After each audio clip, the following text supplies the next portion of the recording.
It's been really thrilling to be here and to see in vibrant human diversity the living examples of the investments that Atlantic Philanthropies and our partners in the Templeton Foundation have made.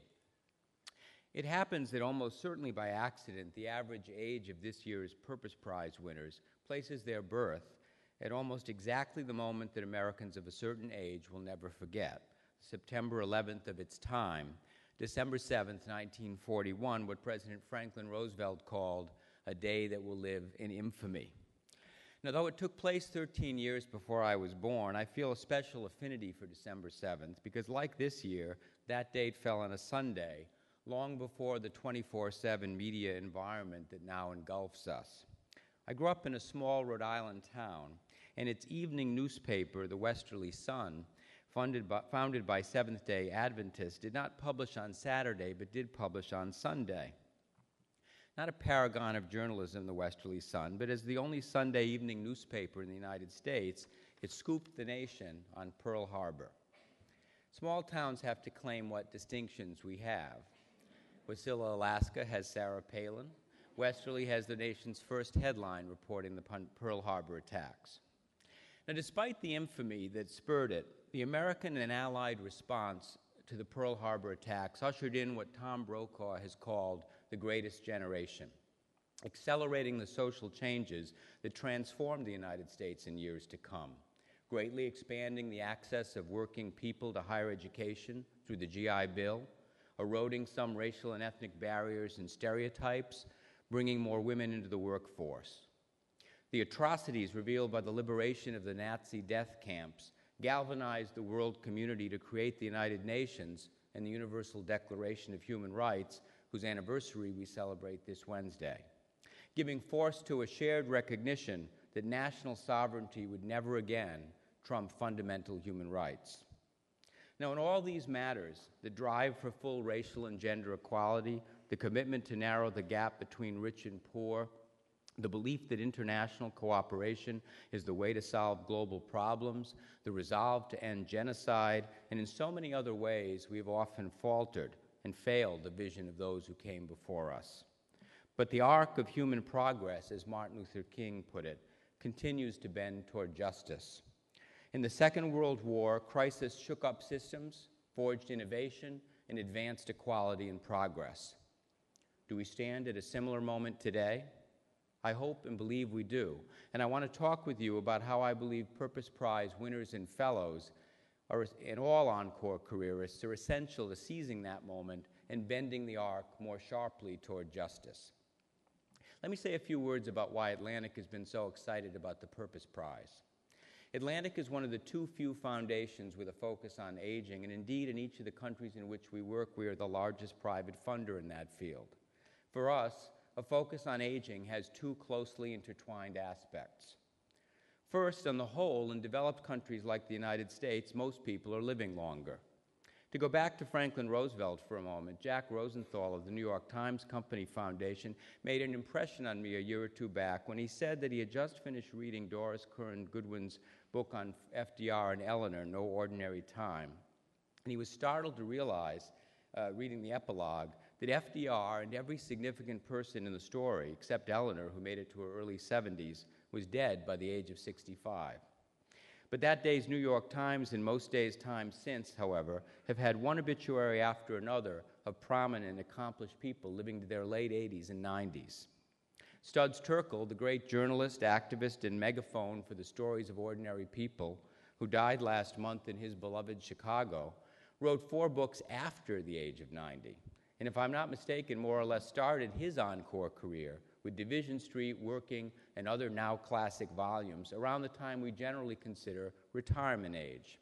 Or, as we see from the not-too-distant Roosevelt example, when most people in earlier generations might already have been dead. So our aging work asks the question, what can we do to lift up examples of older adults who in these expanding bonus years are giving, innovating, and serving?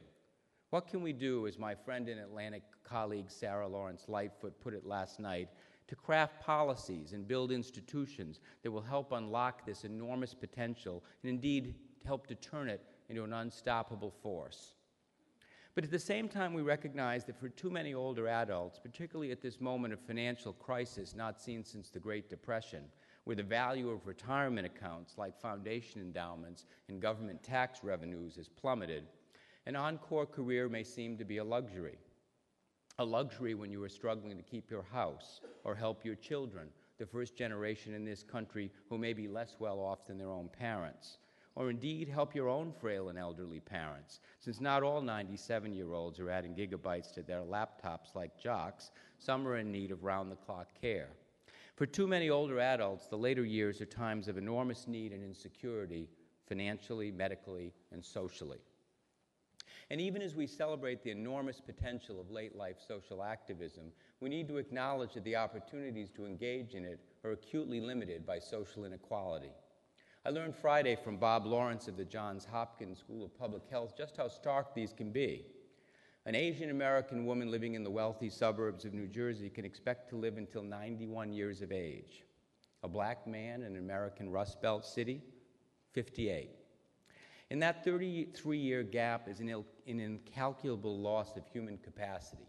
In narrowing it, bringing us to a society in which where you were born or reside, or what your skin color is, does not circumscribe life's outcomes, and even the length of life itself is our most urgent priority.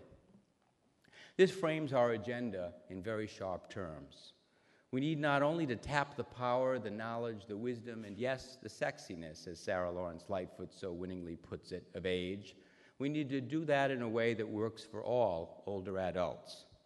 And here, of course, Catalino Tapia points the way, showing us that you don't have to be rich or well-connected to give back. You don't need a college degree to have a brilliant idea. You need passion and humanity and energy, and in this world that is spread widely across economic, social, racial, and ethnic lines. I'm billed here today as giving a call to action, and I thought that was a strange challenge, particularly for me, since I do not come, as many of last night's speakers do, out of a call and response tradition. I come out of pre-Vatican II Catholicism, where your job in the pews is to keep your mouth shut, not talk back to the man in the pulpit. Yes, that's why I'm no longer in the pews. And when you are asked to open your mouth, you do it in Latin. But it's stranger still after spending a day with all of you, because it has become crystal clear to me that you need no call to action. Action is why you are all here. Not only are you taking action to improve the world around us, my guess is you find it impossible not to take action. A word on that notion of the imperative of action. For years I worked for Human Rights Watch and was privileged to meet many activists from around the world who showed amazing courage in situations that would be unimaginable for almost any of us. The crusading journalist in Colombia who continued to write and publish despite vicious death squads who could extinguish his life the next time he stepped out of his office for a cup of coffee. The Rwandan activist who stayed to help her neighbors even as soldiers were moving house to house through her village, wielding machetes already dripping with blood. How do people keep going in circumstances like these? And the answer I invariably learned as I came to know them is they can't not keep going. These heroes don't feel heroic because they don't feel a choice. They care and they act on that caring because justice and compassion are not to them abstractions. They're in the blood. And so I feel it is for many of you and for the thousands of you, people like you, who are not in this room. My call to action must recognize that, and so it does. So I want to conclude with two things. First, while the potential to act on caring is in the blood of every human being, many are indeed, as we heard last night from Michelle McCrae, waiting to be asked. In the days after the September 11th attacks, and as a New Yorker whose Brooklyn backyard was dusted with ashes from the Twin Towers, this has special meaning for me. There was an incredible outpouring of support from around the country and the world for my hurting city. First responders from North Dakota to North Carolina converged upon the city to help. School children from Montgomery to Mumbai sent their pennies and their rupees. It is by now commonplace to observe that our national leadership at that moment squandered the gift of caring and international solidarity. Our fellow citizens were instead encouraged to shop, and our global partners soon found it was our way or the highway. We've turned a corner on that, I fervently hope. We have a new president whose own life, starting with his days as a community organizer in New York and Chicago, is testimony to unlocking the power of ordinary people.